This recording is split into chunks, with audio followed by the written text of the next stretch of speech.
All right, now we're back. Now that you guys have mastered your base 10 drawings, now we're going to move on to where we're just using numbers. Instead of having to draw out those base 10 blocks, we're going to represent those base 10 blocks very similar ways, but just with numbers.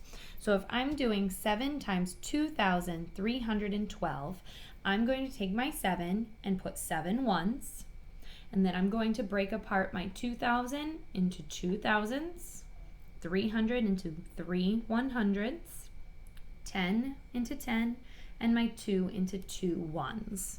So now when I go to multiply it, it's going to end up being the same thing as your drawings, except now you're just writing the numbers. So if I'm doing 1 times 1,000, my answer would be 1,000. 1 times 1,000 is 1,000. 1 times 100 is 100. 1 times 100 is 100. 1 times 100 is 100. 1 times 10 is 10. 1 times 1 is 1. 1 times 1 is 1. And then I'm going to repeat that for each one because my numbers down the side is exactly the same. So when I'm all said and done, it's going to look like this.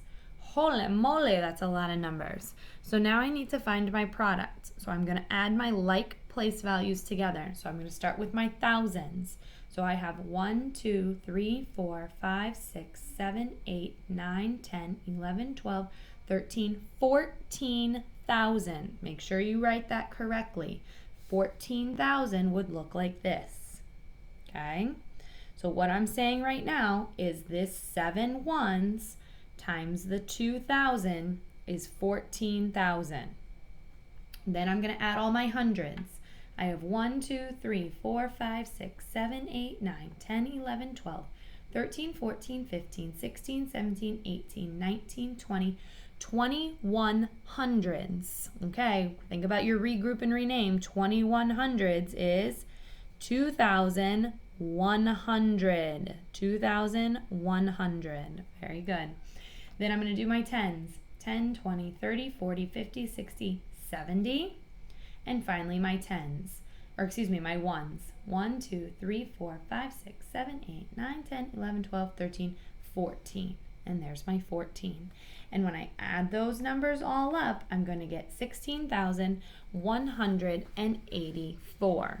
So I'm sure at this point you're going, oh my gosh, Miss Anderson, these numbers are getting so big and I'm having to write this all out. There's got to be an easier way.